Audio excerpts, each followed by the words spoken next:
What do Sir Paul McCartney, Ringo Starr, Bon Jovi, John Mellencamp, Dave Grohl, Willie Nelson, and probably just about every other artist have in common? They all have one man in common: legendary drummer Kenny Aronoff. Kenny is my guest this week on the Career and Life Show, and I'm super excited to interview him because we're talking about the music industry, and Kenny's had a long, healthy, and fruitful career in the music industry. So it's going to be great to sit down and talk to him about all his early successes and failures, what drove him, what was his purpose, and what's he up to now. He wrote a book. I hear he's writing another book, and he's now an inspirational speaker, and he's teaching people how to play the drum and playing it forward. And we'll also talk about what's going on right now with the COVID-19 and the coronavirus and how he's adapting. So we're going to have Kenny on here in a little bit. We're getting ready. So please welcome Kenny Aronoff to the show. Our world is changing faster and faster. Humans are constantly on the go. Over 70% of people are not happy in some way. They're living in the shadows of fear, especially in their careers and life. Are we humans doomed? I don't think so. And that's where I come in. My name is Joseph Stanley Reichowski, otherwise known as Joe Woo. Each week, I seek to uncover what it takes to truly live your life to the fullest by finding out through interviewing people what were their failures and what did it take for them to reach success. Their stories are truly inspiring, and perhaps they'll inspire you to let go of your fear and live your career and life to the fullest.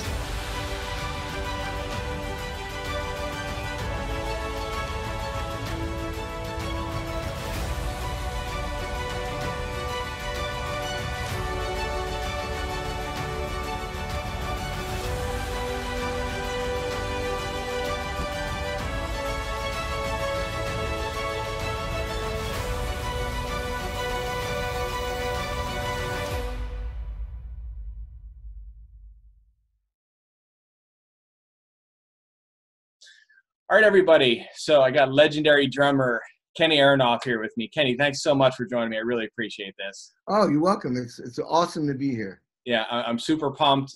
This is going to be one of my favorite interviews. I know. I loved your career, what you've done. So let's just dive right in, man. There's so much to talk about. Sure, yeah. So take me back to when you first wanted to be a drummer. You're watching the Beatles on Ed Sullivan that night, and you told your mom to actually go call them. What was that moment like for you? Like, what happened in that moment when you saw that? Well, I mean, where I grew up in Western Massachusetts, there was nothing to watch on TV back then. This was a long time ago, and there was no video games. I mean, basically, my brother and I would go out in the yard. We had a lot of property, and we'd just meet and we'd play sports or we'd play Gladiator. We'd invent stuff. And so when my mom yelled at us to come in the house, we thought we were in trouble. And so we get in there, and she's pointing to the black and white RCA TV set with the rabbit ears, Oh yeah. the tin foil, because we lived in the country. It was in the mountains. It was beautiful up there. Wow. And anyway, so the Beatles were on TV, and I'd never seen rock and roll before, so it was like stunning. I was electrified. I was like exhilarated. I was bouncing off the walls. It was the most passionate thing I'd ever felt. Because I was only 10 years old. Right. And so I'm like, I know deep down as I look back, I was thinking I got to be a part of this. So that's when I said to my mom, because I didn't hear Ed Sullivan introduce them, but it didn't register. All I knew is I wanted to do that. I said, Mom, who are those guys? She said, they're the Beatles. I said, I want to play in the Beatles. Call them up. I mean, what do I do? And rock and roll was new, and that continued. I mean, she obviously didn't call them up. I was gardening at 25 cents an hour, and I borrowed $20 and got a snare drum and a cymbal, started a band, and stood up and played because we didn't have a lot of money. And so that's what we did. My parents were like, drummer, rock and roll? I mean, they didn't want to buy a drum. Yeah. Right. So as a matter of fact, she went down to New York City and got the snare drum at a famous store called Manny's on 48th Street. And she goes, hey, my kid, he wants to start a band. She said, I don't know, Mrs. Aronoff, you bring that snare back if that kid doesn't want to play it, and we'll give you your money back. I mean, those were the old days. Anyway, the bottom line is I played in bands all through, grade school, junior high, and high school. because it was fun. I mean, Right. As a matter of fact, I was telling somebody the other day that because of this COVID-19, this is the only time since I was 10 that I didn't play with a bunch of other musicians, either in a rehearsal or a show for this amount of time.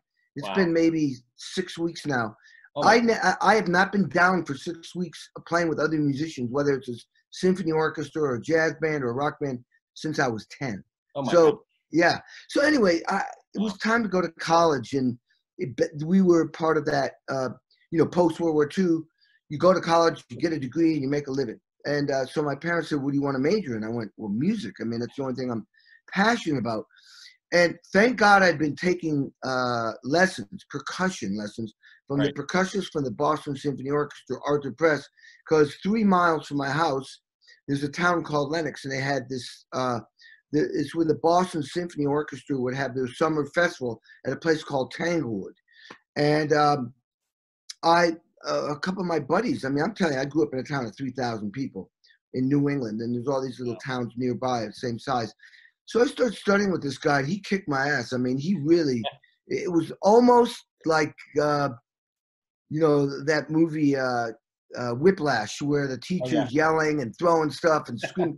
This guy was intense. Anyway, he gave me enough skills on timpani, vibes I was playing. My dad got a secondhand set of vibes for $300, and snare drum and reading, enough to get into an okay school of music, University of Massachusetts. Right, that's right. And that was more of an educational school. Now, as I look back, I mean, there are moves I made through my life that were life-changing moves that were definitive before I even knew what I was doing. And as we were talking a little bit before about, how, you've gone through your stuff, I've gone through my stuff. Right. I want to be clear about something. I don't believe there are any mistakes. I don't believe that there are any failures, that all those things that we call those when we were younger. Right. I now, as a older person or an adult, look back and go, those weren't failures. Those were lessons. Those were gifts. Lessons. I mean, in my autobiography, I talk about getting scammed by essentially, white trash Bernie Madoffs. I got scammed for 6 figures, 4 years of lawsuits, and it went up against Bank of America because there was some mistakes there that they handled it. Bottom line is, I never saw a dime. I lost it. In my book, that chapter is called "Let It Go," and literally, that was one of the. Thank God I could let it go, because I don't think about it. I lost a lot of money, but if you stop and you think about it too much, you'll get frozen.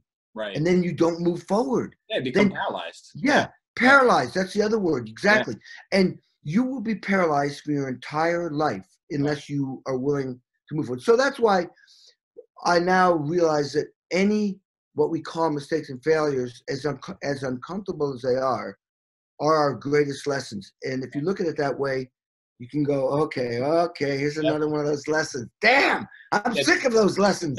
Right. But anyway, the reason why I brought that up, when I auditioned for this guy at UMass, not a great school, for not the top 3 were Indiana University, Juilliard in New York, and Eastman in Rochester, New York. So this was not that school. But the teacher, when you audition, they have you play your snare drum piece, your mallet piece, your timpani piece. But then they put up some music, and they want you to sight read. Well, my skills at sight reading, like new music, was absolutely horrendous. A life-changing moment was when he looked and went, wow, okay, goes to pull the music. And I grabbed the music. I'm mortified and embarrassed. I said, no, I can try it again. So I tried again. I said, that's okay. That's pretty much sucked. Pulled it back. No. We went back and forth for this. That's why he accepted me as a student. Wow. My failure was not the thing he was focusing on. He was focusing on my attitude. Right. He saw this guy is desperate to be better. I want to teach that guy. And when I got to school, in literally 6 weeks, he was very smart. He had made me memorize a small little itsy-bitsy kind of marimba piece. It's actually a flute piece by Telemann, who's a classical back in the day, Bach and Mozart and those guys. And he had me perform this piece with piano accompaniment in front of the entire school. Oh, wow. He was trying to push me out front Right. and see what I was really. Was I a performer? Did I have it really what it took? He was sizing me up. And I was up there, and I'll never forget. It was a great life lesson. I get up there, I am crapping in my pants.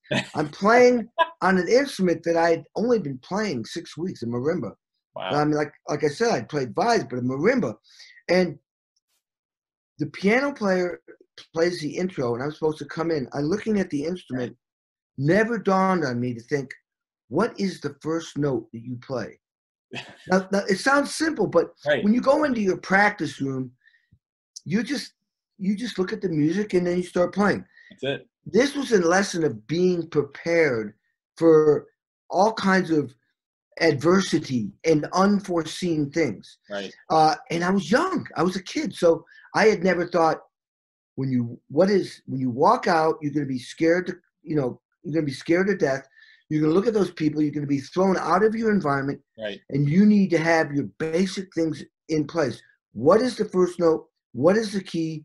How many measures does that guy play before you come in? All these kind of fundamental things never occurred to me. Well, he goes around. I don't come in. I'm panicking. I look at him and he's like, Kenny. And finally, bing, a lightning bolt hits me and I'm fine. And I do a great job. Awesome. But what a great opportunity. You take me like 40 years later when I'm doing all those Kennedy Center honors or all these big TV. 2 nights ago, I was on A&E, the Merle Haggard tribute in front of 20,000 people at the Brickstone theater, or no, not a theater. It's a huge, auditorium. Not even an auditorium. What they're called, convention center or whatever. Right. The point is, that was on TV. That's 20 artists I play with, and this right after it was the Kenny Rogers tribute with another 20 artists. Right. My point is that experience playing marimba and realizing, oh my God, you got to be prepared. That was the beginning of how I prepare for everything. So I was just trying to extrapolate to the biggest situations, those shows, the Kennedy Center on 16 cameras are on you. You're rehearsing literally an hour and a half up before the show. I write every single piece of music out, every note like this. This is a small version of what I do. Oh my God. So I write every single note out. I have tempos. I have everything, who to count off, what the count off is. I know, I even will write, Don Henley comes from the left side. Wait for the cue from the teleprompter. I have all that written out, so I know everything. Everything's prepared. And when you're rehearsing the day of these shows, you may rehearse for 4 days, or 3 days, but the day of the show where they're going to film and record, it'll be there forever. You're rehearsing with maybe 6 or 8 artists that you have, and I'm writing everything out. And you're making all these adjustments. Right. And before when the rehearsal's over, you have an hour and a half before they're going to film, and you've been there since 10 in the morning. And it's probably 6 now, and the show starts at 7:30. Everybody's eating, getting dressed. I'm rearranging all the songs in order, and take pictures of them and put them in an iPad so that it's not paper flying all over the place. And I rehearse the beginning and end of every song, because you have to realize we have never played these songs in sequence. Wow. So you have to get used to the Dolly Parton song. Then she walks off. All of a sudden, Loretta Lynn comes on, and with Jamie Johnson, then he goes up into all these different tempos, different feels. I rehearse who to look at to count off, wait for the guitar player to. I have all this in order. I get like 30 minutes to like eat, get dressed, and then bam. Jeez. That situation when I was 18 was the beginning of preparing me for that. So anyway, I get into UMass, and this is me not even realizing who I am, but this is the beginning of what I became. I'm not the best here, but I can't. This is too comforting, coddling, and nice. I got to be in the best school. So Rochester was only 5 hours up the road. So I'm getting into it. I'm going, Dad, I want to audition to transfer to Rochester. So I arranged an audition, and the teacher said, listen, even if you get accepted, we may not have room for you because we only take 14 students because they want to make sure they all get an opportunity to play and perform. Right. You know, the parents are paying all this big money. They got to get the education. So I go up there, I get accepted, no room for me because I'm a transfer student, makes it harder. So I'm like bummed. I'm like, damn. So I'm hearing this girl, I kind of had a crush on a junior, a cellist, and she says, everyone's talking about what they're going to do this summer. I'm going to study with the percussions for the Boston Symphony Orchestra. I got an Allman Brothers band at school, and that'd be cool. Great summer. She says, yeah, I'm going to the Aspen School of Music. I went, what's that? She said, well, it's an elite orchestra you audition for, and it's run by Juilliard, #2 school. Right. I went, yeah, Juilliard. whoa! I'm going, I got to go there. First of all, I want to be with her. And second of all, I maybe I could transfer to Juilliard. So I auditioned on by tape. Right. It was like a marimba, timpani, snare drum, and multiple percussion. And my pieces were, I'm still not, I wasn't the guy in junior high band, high school band, marching band. I didn't do any of that. Sure. I was in my own rock and roll band.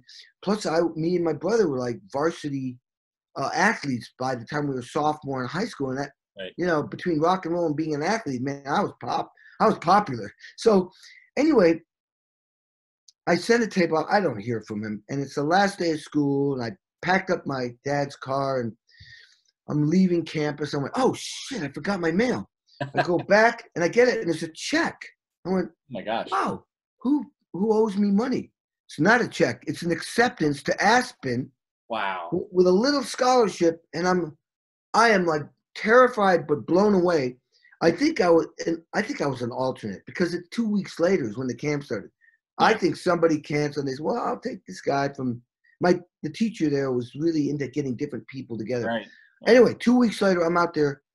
I'm telling you, Joe, I am the worst percussionist there. The kids that were there were the absolute best at Juilliard, all these other great schools. Right. And I'm playing scales and they're playing 4 mallet concertos, and these guys are like, they started when they were in their diapers, and I'm like way behind. I got crushed, devastated by conductors there. You make a mistake and they start yelling at you, they throw things at you. Everybody's looking at me. I'm mortified. Remember, I was really popular up until that point. So I'm getting crushed and I'm so embarrassed and feel so ashamed and out of place. But in Aspen, it's because it's a mountain. The bus would go like to the camp from town, like basically 2 sides of a triangle. Well, I would put my stick bag and music on that bus, and I'd run over the mountain on the long side, kind of trying to get my head in the Marine attitude. I got this. The bottom line is the teacher who taught there ran the percussion department at Indiana University, #1 school of music. And I said to him, I want to go to IU. And he looks at me and goes, come back in January and audition. I went, no. Now. No. He said, no, come back in January. I go, now I'm going from Aspen to Indiana. And then he goes, he was thinking the same thing the other guy was thinking. Yeah. Oh, I want to teach this guy.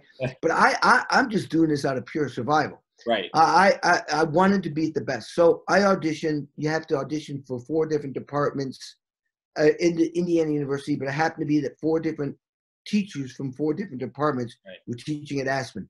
Woodwinds, brass, strings, and piano, whatever it was. There was 4 different departments. I auditioned to go there. I'm at the school. It's the biggest school in the country. #1. It's hard to get in. It's harder to stay in. Right. It's kind of like Navy SEAL style. You're constantly being tested. Right. You practice till 1 a.m. till they throw you out of the building. I worked my way from the bottom to the top. You're doing conducting, music theory, music history, music literature, sight singing, piano, along with all your other academics. Every summer, every spring, I would audition for the #1 student orchestra in the country, run by the Boston Symphony Orchestra at Tanglewood, 3 miles from my house. That was the elite #1 orchestra. You get in there, you are God. Yep. I auditioned the first year for Vic Firth, the Boston Symphony Orchestra. Completely blew it. I come back the next year, strike out, Go back a third year. I'm like, this is it, right? Yeah. I get the you're not accepted. I go back a fourth year, and damn, I got accepted. Wow.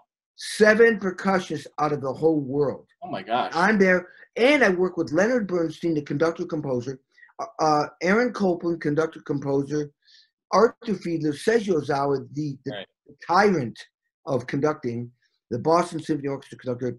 I'm there. This orchestra is unbelievable. And I talk about it in my book. It's because, anyway. So I graduate Indiana University. I get into, there is a purpose to this story. I get into the Jerusalem Symphony Orchestra. 5 years late after starting college, I'm in an orchestra. And for the people watching, there aren't that many orchestras in the world. Right. I get in. Everybody is like, oh my God, he did it. He went from like a turd to like gold. I did it. I am so proud. My parents are like, they invested all this money in their son.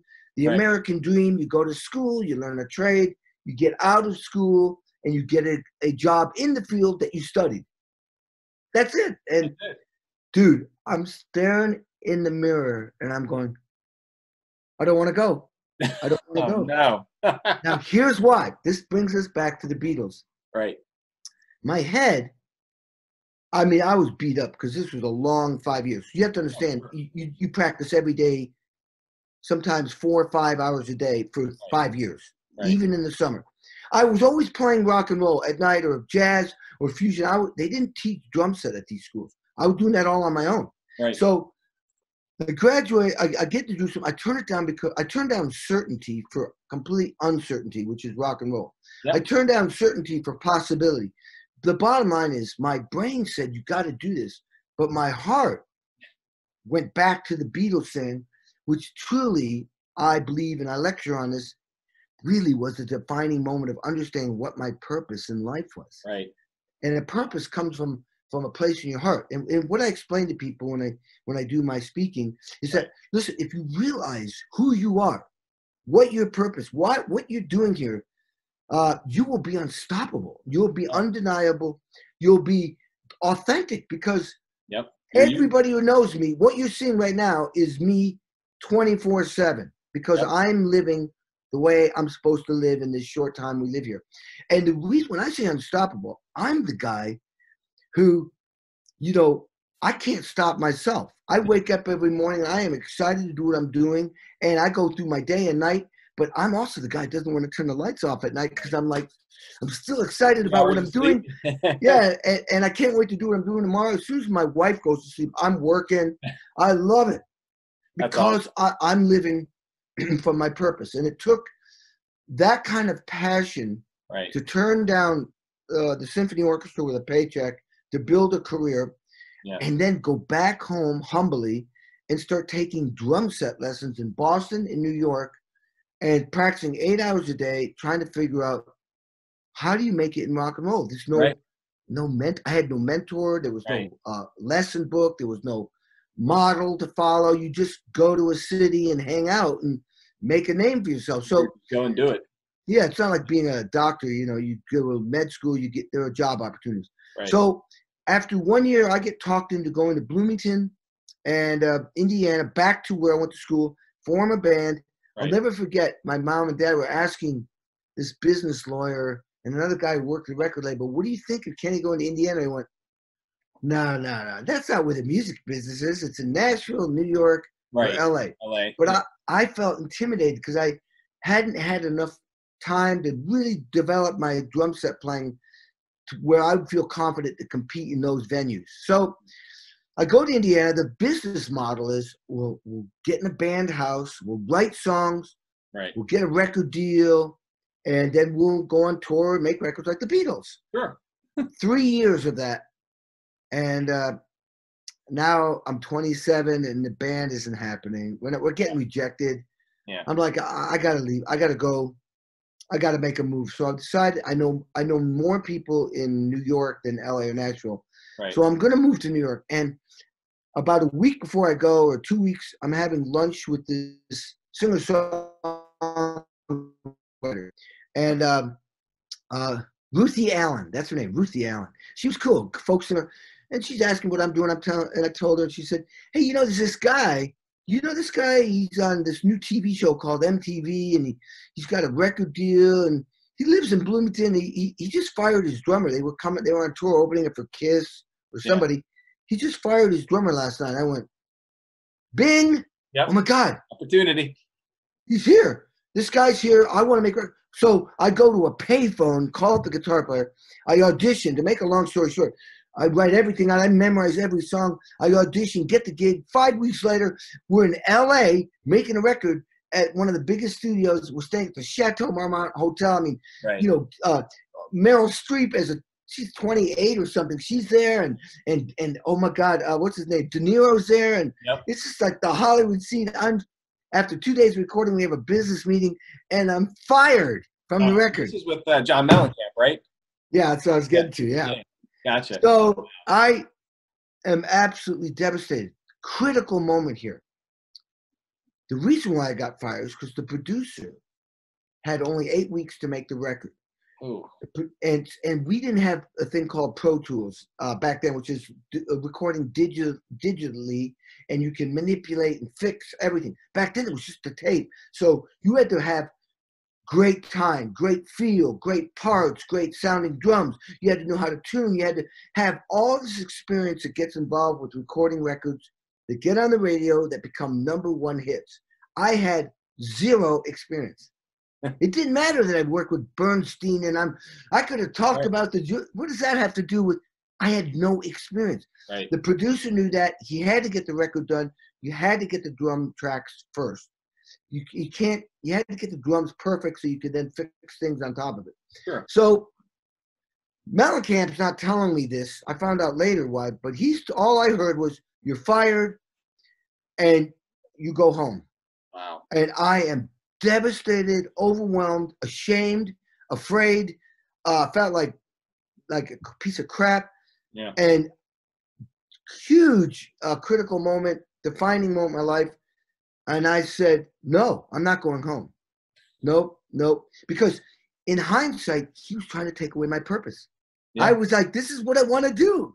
And you're taking it away from me. I didn't know that in my head at the time. Sure. So I go, no. I turned into a fight or fight guy, not a fight or flight. It was fight or fight. So I'm trying to negotiate a deal that'll benefit him and me. But like on the spot, I don't even know what I'm doing, but words are coming out of my mouth. I go, well, am I still the drummer in your band or what? And he's looking at me in the band. They're smoking cigarettes going, oh my God. They're going like, what's going to happen now? It was like, John was like a Marine drill sergeant, Yeah.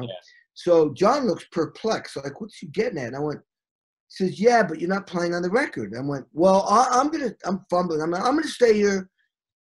And I'm going to go in the studio and watch those other drummers, the session drummers, play my parts, and I'm going to learn from them. I'm going to observe, learn, see how it's done, and I'll benefit from that. And you'll benefit because I'm your drummer, right? I'll get better. Right. Complete silence. I'm like, oh, shit. Wow. I'm going, all right, you don't have to pay me, and I'll sleep on the floor. Bingo. So I stayed for 4 weeks, embarrassed. I fell out of it. I got to play percussion and stuff. Sure. But what happens when I went home? I went, all right, I'm going to readjust my business model. Okay, I have to figure out how to serve this guy, his music, this industry. It was like going from, like we were talking, you've worked in technology and banking, real estate. It's similar because it's humans, but they're different rules and different angles. I had been looking like look at it this way, classical music and jazz and all that complex stuff. It was like looking through a telescope. Well, now I was looking through a microscope, which is just as valid. They're just different directions. And so I decided I was going to I came up with a new business model, how to learn how to practice simple, serve the music. I got all these records like Creedence and Stones and AC/DC where the drummers played real simple. I listened to the radio, listened to how the drummers came up with clever parts that was simple. I just started to study this whole industry. And I made a decision. I'm going to get on the next record. I'm going to redeem myself. I don't care how long it takes, what I have to go through. Right. Well, it took 2 years before we made the next record. So this was the hardest record I've ever made. 2 guys got fired. Me and John almost got in a fist fight. Jeez. John, I had no idea that John was about to lose his record deal.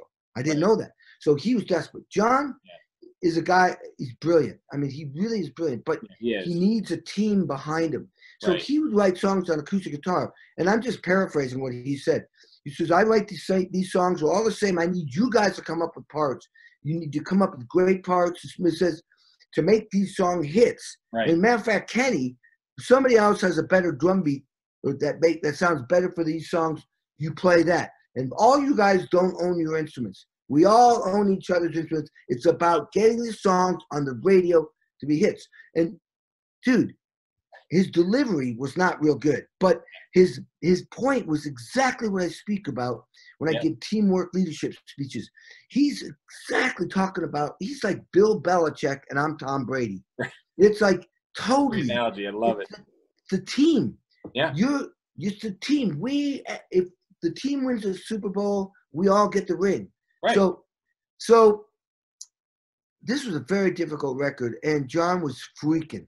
And he had almost died in a motorcycle accident, which I had seen. I was right, literally, he passed me with no helmet in the night, and a dog jumped out at 70 miles an hour. He went flying, and he lived. But so it's a tough time, and I think he just gone through a divorce or going through it.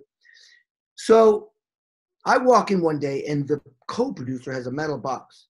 I'm like, what's that, Don? He says, that's a Lin 1 drum machine. I'm like, what?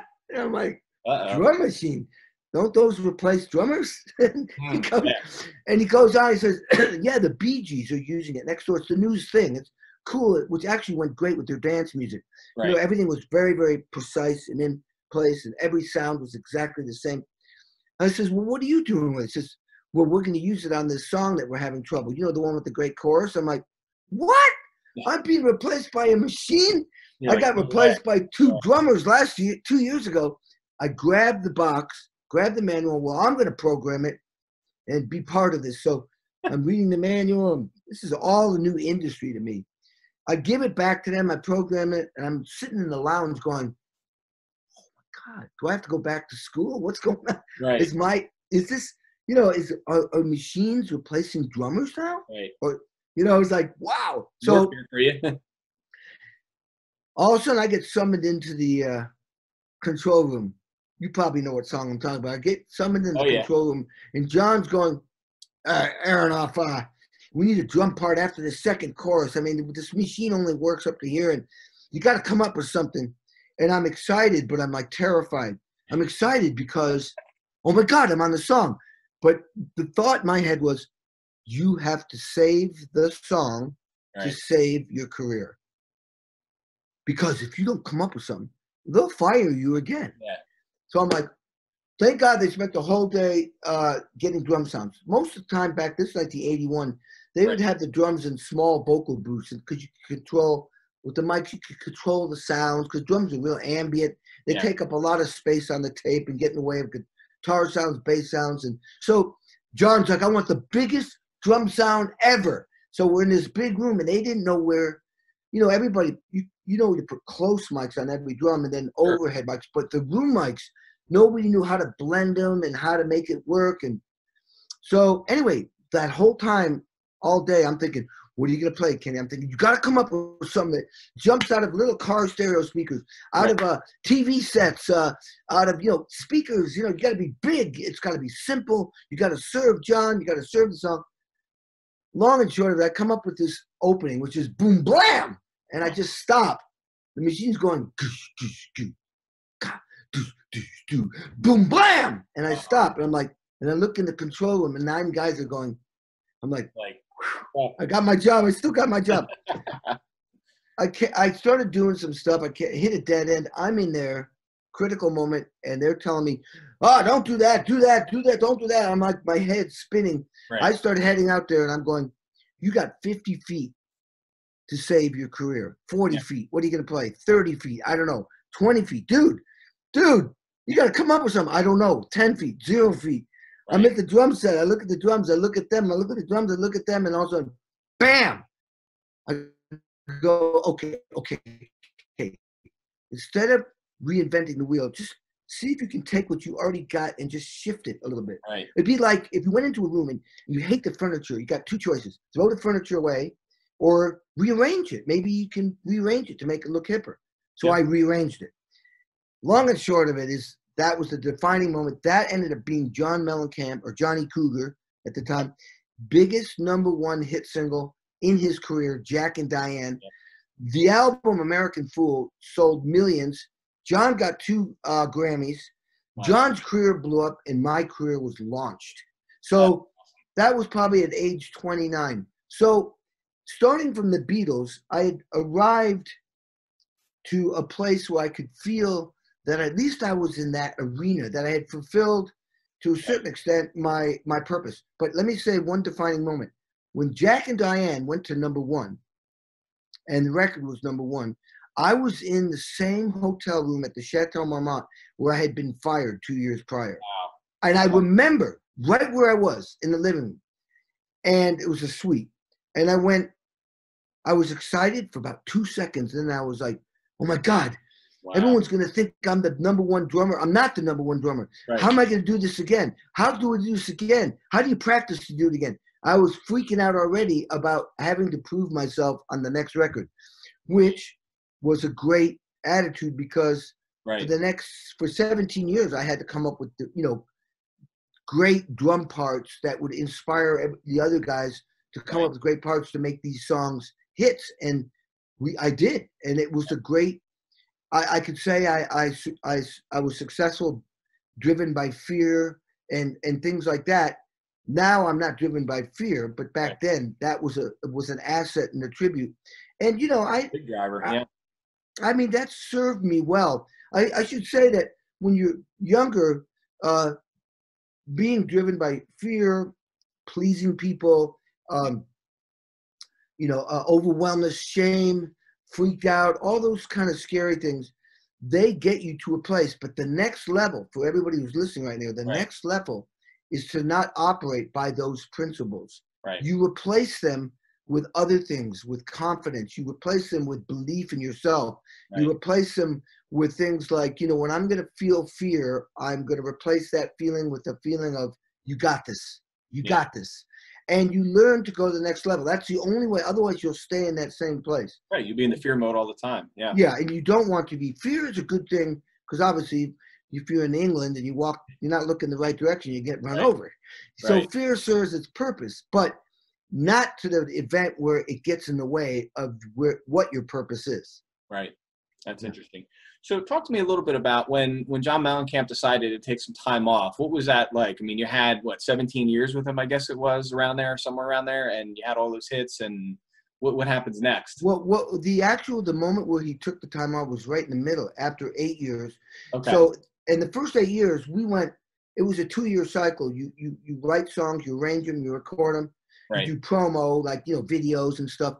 Then you go on tour, and then you take 1 month off and start again. That's it. And that was 2-year cycle. So we went American Fool, Scarecrow, Jubilee. And the Scarecrow and Jubilee were where we started selling out arenas. Right. No opening act, 3 hours, John Mellencamp. Man, I got to give it to John, man.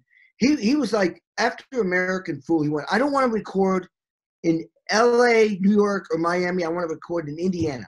So he gets a mobile unit and gets some old shack out in the southern Indiana that his sister lived in. It was like a pig farm next door, horses, roosters, and donkeys. And this is like a shack, and converted it into a studio, brought all the equipment up from Miami. I mean, dude, it was like hillbilly. But we made hits. We made the record, which had Pink Houses, the Authority song, Crumbling Down. I mean, and then he went, okay, I can make records in Indiana. Then he bought a house for maybe $100,000, added a studio on. The house turned into offices, and now he's made records there ever since. Right. So then the next thing was like, I don't want to open up for anybody. Because see, John wasn't the easiest guy to work with. Yeah, so like, I'll go back to the first tour I did with the Kinks. We were opening up for the Kinks. Mm-hmm. And the Kinks you have your stage, and then there were these eagle ramps that went out to the audience. And Dave Davies went down one, Ray Davies went down the other. And by the way, those two brothers didn't even get along. They didn't even talk to each other. even when they're on stage, they wouldn't even go in the hallway together. They'd have a security guy. I got Dave here. Wow. Oh shit, Ray, Dave's there. There's Ray goes, well, let's wait till he gets out of the way. Anyway, but they told John two things. One, you can't go down those eagle ramps. That's not for you, and you can't smoke on stage. What do you think John does? He comes out smoking a cigarette. The band is playing, and then he comes out last, smoking the cigarette, goes down one eagle ramp, throws the cigarette out, goes running down the other eagle ramp, gives the audience the finger, and they went, you can't do that. And finally, he kept doing it. He finally just pulled the plug on us while we were playing. Oh my gosh. I know.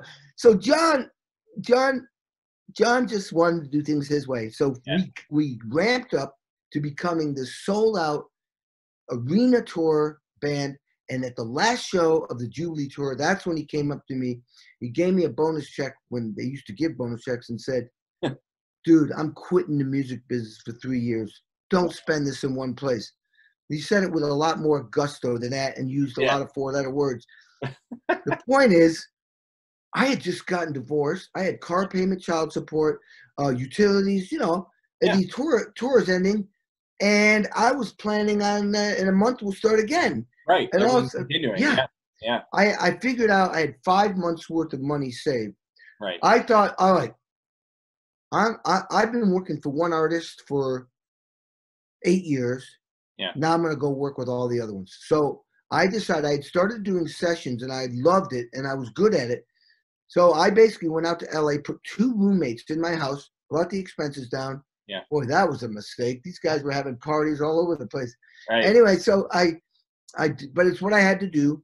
And pounding the street in LA, back in Indiana, LA, I was doing sessions, but I finally, long and short of it, after about a year, I start to hit it big, where I'm like playing with Bob Dylan, making records with Iggy Pop, Bob Seger, with Bon Jovi, Elton John. I mean, all these huge, iconic guys. And I start to create another business. I am now this session guy, the new guy. Yeah. And after I built that up, well, eventually John did do another record called Big Daddy. Yep. But what I did, I got back and then we started 3 years later with Whenever We Wanted, which was a badass tour. And it started off with me playing. It was killer. Anyway. That's awesome. Tension started coming in because I was starting to get calls to do a lot of sessions. And I was making more money in one day, or about as much as I made in one day as I'd make with Mellencamp in 1 week. Right. And so what I did was I took myself off retainer. There was a retainer, not very much money. I made more in one day than the retainer. Right. So the message I was sending was like, if you call me, I'm not on retainer anymore. So I'm my own man. Right. Well, John didn't like that, and I understand from his perspective totally. Yeah. If I were John, I would have said, well, he did. He probably thought about it, but what he could have done was said, all right, what is it going to take to keep you here? Right. Because I was serving him well, and I was like the Keith Richards in that band. It's John, and then it was like Mick Jagger, Keith Richards. I was John's Keith Richards, and we both had real intense energy. So we matched each other, drummer, singer out there, and everybody had to follow us. It was great. So, but John obviously had a different vision. So it might be kind of like Belichick and Brady. Brady's moving on. It's time to move on. And I think John is totally fine to do what he wants. I mean, I think that I look at it like I still had this heavy energy and drive. And John was starting to take a new direction. And I think he thought, I don't want to deal with Kenny Aronoff, wondering if he's going to be here or not. Because he told me on the phone once, I was recording with Little Feat, and he said, dude, I need you on Thursday. Or he sent his guy to call me, Harry. And I said, I can't. I'm recording this. John gets on the phone and says, look, dude, you can do sessions, but when I need you, I need you. I said, John, they build sessions around rhythm sections like me and the bass player. Right. They will wait. But when they book it, everybody's flying in. I'm sorry, I can't. Yeah. And he hung up on me. Oh my gosh. Wow. So bottom line is I eventually in '95, we kept banging heads, and eventually I went on tour with Bob Seger for half a year with John's blessing, and then another half a year with Melissa. After it, actually, at the end of the Bob Seger tour, John and I had decided we would part ways, and because I basically refused to not do something that I'd promised somebody to do. Right. And when John found out who it was, he went, Yeah. forget it. He's not committed. I get it. No, I get it. Time. Yeah, it was time. So, and I played with him since, you know, the Obama inauguration, Kennedy Center honors. Yep. And it's cool, man, to see him. I mean, you know, it's great. So, Awesome. but the thing is, from a business standpoint, I created this market in LA, and I was doing a lot of recording in Indiana, believe it or not, and anywhere anyone would fly me. But then I went after Nashville. I literally went after Nashville. I started recording in Nashville, a whole different world, a whole different thing. And I love the people down there, and I love the whole vibe. It was completely different from LA and New York. And I sent, back then, it was faxes. I sent faxes to 25 producers, right. And a couple, maybe 3 of them hit me back and went, yeah. And I eventually became a regular guy there, and I could drive there in 4.5 hours or fly to LA in 4.5 hours. So I had 2 drum sets in New York, 2 drum sets in Nashville, 2 drum sets in LA, and a gob in Indiana. And I had 2 drum sets in, I had 1 drum set in Japan and 1 in Germany, Frankfurt. And people would fly me all over the world to record even 1 song because there were so many budgets. There was so much money. You know, I'm on 300 million records sold. Shoot. 3 of them sold over 40 million copies. Now, think about this. The labels, at the very least, were making 82 cents on the dollar. So 82 cents times 40 million. Do the math. Yeah. So they had plenty of money to fly me first class, business class, hotel, rental car, pay my fee. It was just incredible. And now that there's no record sales, that was a defining moment. Was when I was in LA, and a project coordinator called me up and said, "Hey, Kenny, I got this session in about 3 weeks. If you happen to be in LA," and I went, "What? Whoa, what do you mean? Happen to be in LA? Aren't they going to fly me out?" Silence. I went, "Well, are the budgets changing?" She said, "Yeah." So I made a very big move. 4 weeks later, I had an apartment in LA. Wow. So now I had $3,000 a month more expenses. But my point was, I saw the writing on the wall because they were already starting to do downloading and free. I went, if I got to be present in LA. I got people have to know I'm here, so they'll hire me. They don't have to fly me in, and it took a long time. So that was the beginning, and eventually I had to move out of Indiana because the budget got worse and worse. It was either move to Nashville, or Indiana, or LA. I moved to LA. I got a semi. Took all 5 storage units of gear, sold my house, 5 storage units of gear, went down to Nashville, picked up 62 pieces, had New York people fly all my stuff to LA. Everything's in LA. And eventually I bought a house. And then it got even crazier. I used to be in all the big studios 7 days a week. Right. I mean, it was like, here's a month for you. Like on a Monday, B.B. King, Bonnie Raitt at Cello, Ocean Way Studios. The same studio, different room, 2 days with Elton John. Then the next building over, another studio, 4 days with Bob Seger. Then fly to Athens, Georgia, do the Indigo Girls for a week. Then fly back to LA, do Willie Nelson. Then 4 more days with Bob Seger. Then 2 weeks with Bon Jovi. That was my life. I was just like normal. Yeah, who's next? What's next? And that all went away. So I may be in those big studios maybe 7 times a year. That's it. So that made me then get my own studio. There you go. To be affordable. So I have a drum room with all the mics up. You can go on my website and see it, Uncommon Studios LA. Right. www.uncommonstudios LA. Or you go on my main website and you'll see it. And have a control room. I have an engineer, and people send me files. Right now I've got a record that somebody wants me to do 10 songs. I got another guy 1 song, got another guy 1 song, another guy 2 songs, and that's the way I do it now. Or if they live in LA, they come in. So I mean, from a monetary standpoint, I'm not making nearly what I used to make because the industry changed. But I am such a well-known session drummer, and I love it. Right. And I don't want to like give up this incredible skill I've developed. No. And I love it. So it's fantastic. And I love how you reinvented yourself, or just kind of pivoted and shifted. I mean, it's amazing. It's like you said earlier, you see the writing on the wall, you see the shifting, and we all saw that, with Apple and iTunes and all that and everything coming in. You got your own studio, and you saw it and acted on it, and that's why you've been so successful. It's amazing. Yeah, and sometimes it's not. It's conscious. It's in my subconscious recognizes what's going on, and eventually my conscious sees it, and I follow my heart. Like I have a speaking business now. When my autobiography, I wrote this book, in case people don't know, it's called Sex, Drums, Rock and Roll, the Hardest Hitting Man in Show Business. And it's basically a story about a lot of stuff I'm talking about, how a little kid from a town of 3,000 became who I am, became successful and stayed successful and still relevant, which is a very, very difficult thing in these times. Oh, absolutely.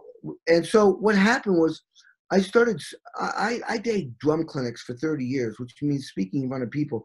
Right. But when my book came out, I was invited to give a presentation. And so I created a motivational, inspirational speech. And I met with an agent who happened to be a drummer, but he has big guys, like, #1 best-selling guys, the guy who invented Nolan, who invented Atari, scientists, guys that are like, 7 #1 bestsellers. But he brought me in and talked to me. And he told me what I need to do. I came back 3 years later. Wow. I had maybe invested 50 grand into filming myself. When I gave speeches, I just did all the right things. And I came back to him, and just like those teachers, he went, I want to work with you. You did all this, I created a website. I didn't like it, went to somebody else, invested, oh man, between the two webs, it was ridiculous. Yeah. And moving parts and videos and testimonies and all this work. And I busted my ass, and he went, this is great. And so I started he's been repping me, and I've been doing a lot of corporate speaking, and that's great. I love it. And it's a shift I have drums there, by the way. I come on stage and I play right away. It's like if you were to see Magic Johnson give a lecture, he's got 60 corporations. Yeah. You want to see him dribble. Right. You want to see him play. Just play. So I play first, and then I come out, and my speech is basically driven by teamwork, innovation, creativity, always trying to be better at what you do, because that will make you successful and keep you successful by working hard, self-discipline, perseverance, and then the fourth thing is knowing how to stay relevant in the business you're in. You got to be able to adapt and adopt. I gave a speech for a high-tech company this year, and that was their theme: adapting and adopting. And they wanted, and what better than the music industry to explain how I've adapted and adopted? It's one of the most difficult, ever-changing businesses in the world. It's unpredictable. Right. And finally, I talk about the big nugget is to realize your purpose in life. I mean, when you do that, you can persevere. You're excited. Get through anything. So anyway, that is that's been great because it puts everything together for me. That's awesome. So thinking about, I know you mentioned some of the things of success. So the 7 ways to be successful, is that part of, what you talk about in your speeching, in your the 7 ways to be successful in your career used to be my speech. Those things are incorporated in my speech. Gotcha. Now, I got a new one called the CCC. It's like, you have to, if you're working with people, you have to be able to connect. You have to be able to then communicate with that person and then collaborate. So like if I've never met Elton John, dude, I got to walk in. I can't be shy. I got to go right up to him, introduce myself. Meanwhile, I'm going, oh my God, that's Elton John. Or Mick Jagger, or Sting, or Bruce Springsteen. I've got to be able to connect with them, talk a little bit so that we can, when we play music, we're kind of know each other. And the 7 ways was, I felt like the 7 ways to be successful in your life and career, I felt like a lot of people knew those things, and I wanted to go deeper, which is realizing your purpose. So I incorporate a lot of those things you know, like I think one of them was, you know, create a plan, execute the plan, reach your goal. Well, that's in my speech anyway, you know. So yeah, and the 7 ways. There is a very important one, which was might be number 6, which is the 8 ways to be the 8 steps to having a healthy life, which is, to me, that is crucial because and during this COVID-19, I gave a presentation, and it was one of the first things in my deck in my presentation was, you know, foundation is everything. Foundation mentally, spiritually, physically, emotionally, because, you know, as creatures, we're going to hit adverse things that come at us, and what more than COVID-19 being. I mean, this COVID-19 is basically Nazi Germany taking over Europe. Yeah. You know, I mean, Nazi Germany. I'm reading Churchill is I'm a big fan of his. You know, oh God, he's the best. Churchill was, you know, nobody saw what Churchill saw. Churchill saw what Hitler was going to do, and in one day, May 10th, 1940, in one day. This is after Chamberlain got the papers signed by Hitler. I will not invade. In one day, he took over 3 countries. One day, 3 countries. That's COVID-19. Yeah. And then the French, he completely sucker punched France. He he sent his troops north into Belgium. The French and the British met him, and he went down below through the woods and was heading right toward Paris. Wow. And the French had the biggest military, dropped their guns and ran. They didn't believe Hitler would do it. Churchill was screaming at everybody, the COVID-19 is coming. That's it. And they didn't believe it. Yeah. So anyway, you got to have your foundation to deal with adversity, and you've got to see the writing on the wall. So, you know, I have these 8 steps. I can run through them real quick if you want. Yeah, absolutely. Let's do it. That's one thing I want to talk about. So the 8 steps are basically this. Lifting weights, and that can be push-ups, squats. I got all these exercises I can do without weight machines. I have them in my house, but you can do push-ups, which is, oh my God, you're dealing with your pecs, your upper, your lower, middle. You're dealing with your triceps, and it's just conditioning. So but lifting weights, the biggest thing is it gives you strength, and it elevates your hormone levels, which fights off disease.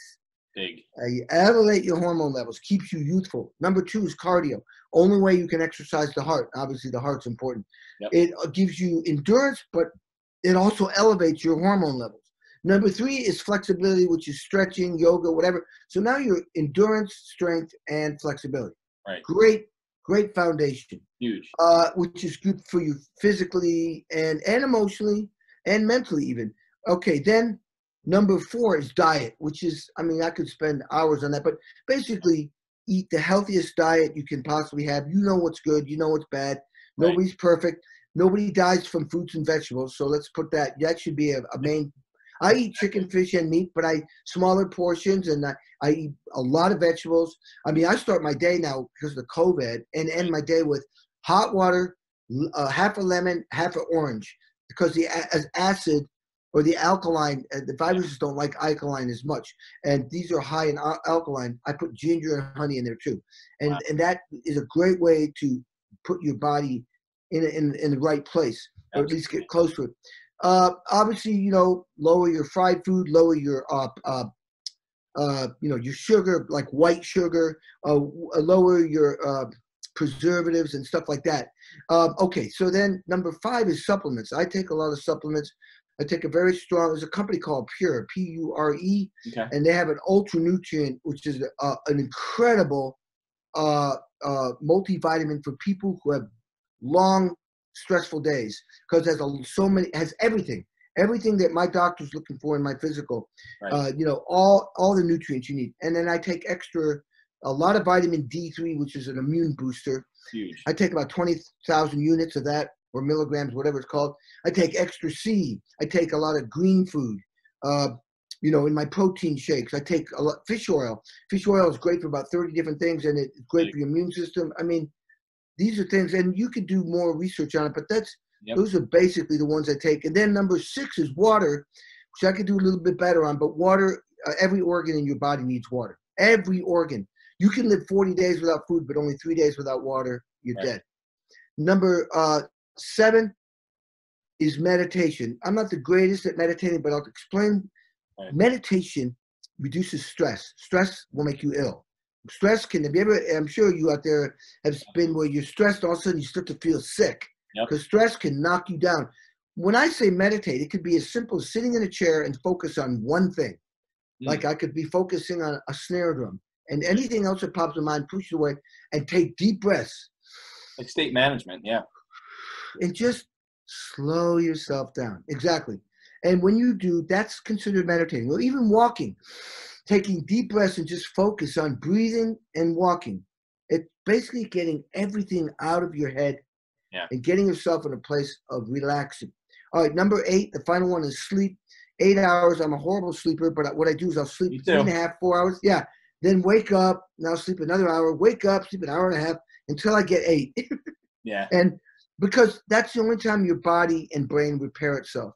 Right. And so there's my 8 steps, and I just do the best I can every day. I love it. And that's, and you know, it's amazing about all those steps. It's all about taking care of yourself, getting yourself good at the core and being healthy, eating right and everything. Wow. That's amazing. You know, I mean, as a drummer, my God, when I come on stage, you know, like those shows I was telling you about, you know, you're 10 hours, you're doing 12, 14-hour days, but you're doing from 10 in the morning to 6. That's 8 hours before the show is even filmed or recorded.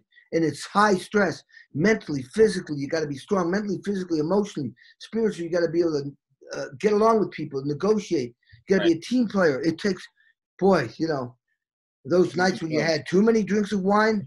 Woo! Yeah. I'll remember that the next day. Don't do that again. Yeah, you're hurting. You're hurting. That's awesome. Yeah. So one of my last questions for you here as we wrap this up, and this has been phenomenal, by the way. So if I'm a new musician, you know, kind of like yourself back in school or, you know, starting out 18, 19 years, what's one piece of advice you give me to starting out in the business? Well, the biggest thing is to be very, very honest with the fact that the music business is not what it used to be. There's not as many ways to make the money. Everybody's jumping down the rabbit hole of trying to play live music. Yeah. But the upside is, if it's really what is most important to you in your heart, you have to do it. Instead of like a guy like me, where I've been able to do music and only music to support myself and get to the point where I could save money and, you know, have a nice house and, you know, can deal with like possibly a year without touring, which I've never done ever. I can remember, and be able to, you know, deal with the change and adversity of that.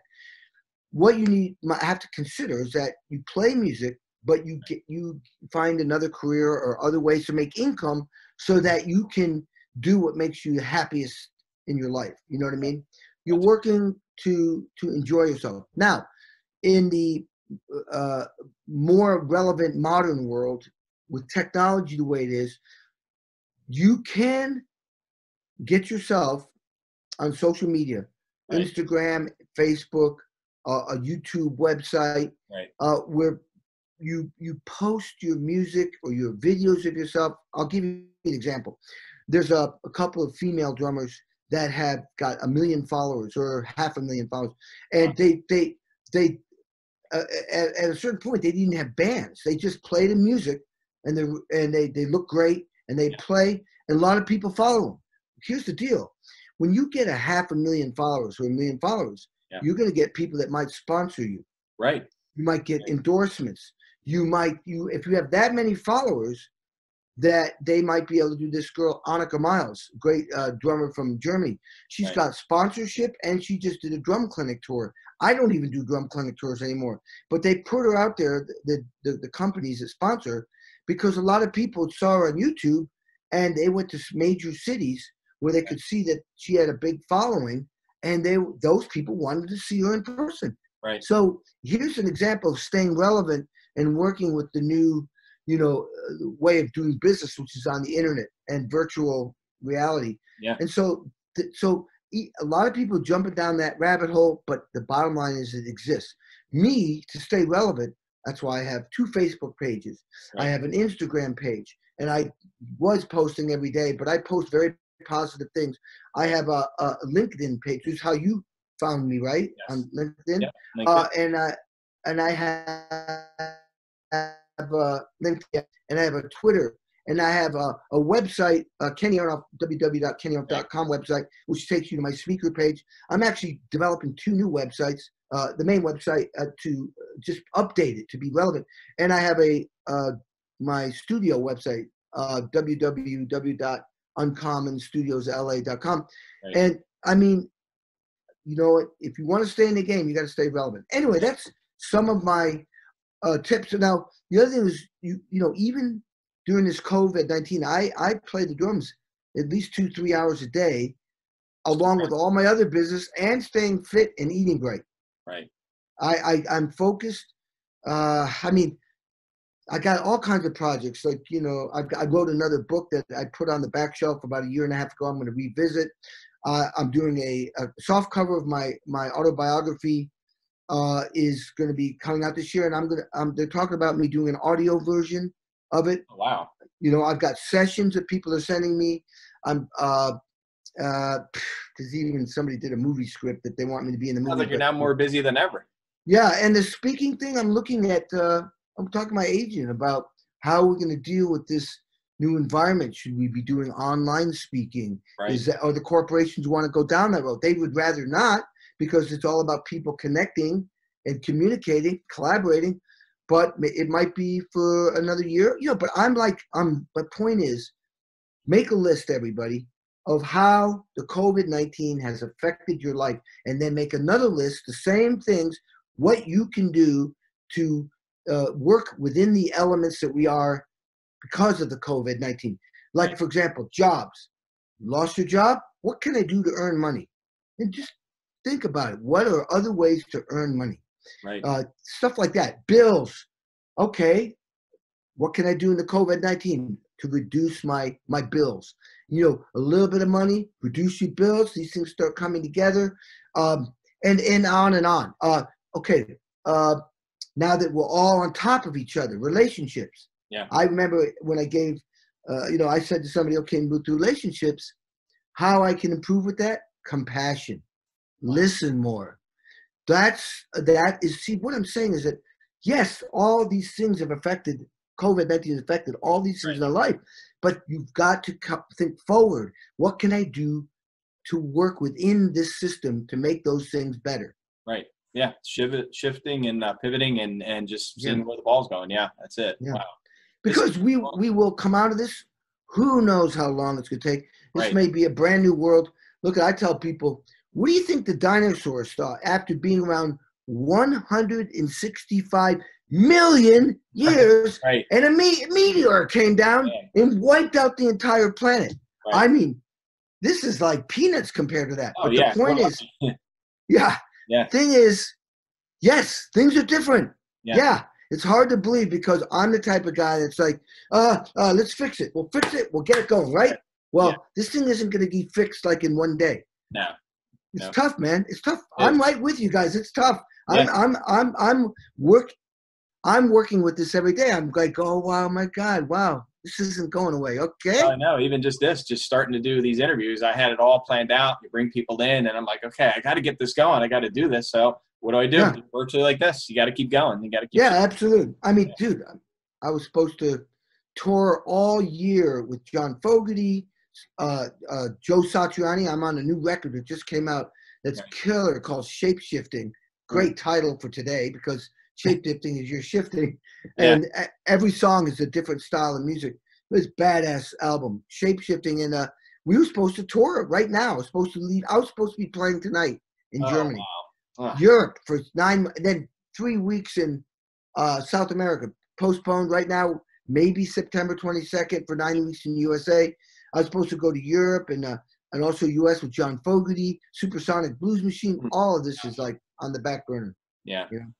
I have corporate speaking I was supposed to do. Yeah. You know, all postponed because of gatherings. Yeah, that's it. That's it. I'm shape-shifting, Joe. There you go. I love it. I love it. And I just love the passion and energy you bring to all this, and just how, what I love too is just how you shift from thing to thing. You see it and then you move and you push towards it, and then it's like reinventing yourself with the studio in your place now, doing all that. It's amazing. Yeah, I'm filming stuff now. I mean, I had to learn how to run cameras and lighting because I can't hire people. Right. Yeah. I can't bring them in. I know. So I'm now learning. You know, it's not what I want to do. But that's what's happening. What you got to do. And yes, yeah. You know what? Look at this analogy. Yeah. So I said I'm Tom Brady. I would love to be compared to Tom Brady. But when Tom Brady comes out there, and he's lined up, he's looking at his offensive line, he's looking at the defense. They have a plan. But when that ball's hiked, a million things could change. A million things. And Tom Brady and that team makes the adjustments. And they may have a bad quarter, but they're notoriously the team that wins in the last 2.5 minutes. Yeah. That's the guy I am. Oh, I'm the guy. I'm that guy. Yes, an adjustment. Yes, okay, another adjustment. Ah, damn, that's not what I planned. What can we do? But you're always thinking end zone, end zone, end zone. How about the running back that gets his knees, like Edelman from the Patriots? Yeah. He gets his knee blown out, comes back the next year and wins MVP. Even better, yeah. I mean, or did he blow it out that year? Maybe it was the year at the end. I thought he blew it out that year, and then he came back and won comeback player, and then MVP in the Super Bowl, which he was. Yeah. I mean, those guys are my heroes. Churchill, nobody. Yeah. It's amazing. It was amazing. There's a great quote where Churchill is he's in the bunk where they called it. I forget what they call it. Downing 10. It's where they 10 Downing Street. Yeah. 10 Downing Street. And they would have Hitler's bombing all over the place, and they're having meetings, and he has his cabinet there, and they want they want him to negotiate with Hitler, but through Mussolini. That would be like negotiating. That'd be like negotiating with COVID-19, but through SARS. Right. What? Yeah, or Ebola or something. Yeah. It's not going to work. Nope. So he finally goes. He tells everybody to leave the room except for Chamberlain and Halifax. And by the way, you guys watch The Darkest Hour with one of the greatest actors. I'm spacing his name. It'll come to me. But it's about this whole thing. And in that movie, he goes, Gary Oldman. He plays Churchill. And in that movie, Churchill, he sits there, lights his cigar, and looks at them. And they say, you've got to negotiate. All these. Are you sure that? How do you feel about all these women and men dying in England? They're gonna. And he says, we gotta beat them. And Halifax goes, words. All these are his words. And Churchill bangs the table and says, when will you learn? When will you learn? You cannot reason with a tiger when you have your head in his mouth. And I was like, oh my God, I jumped off the chair. Went, that's awesome.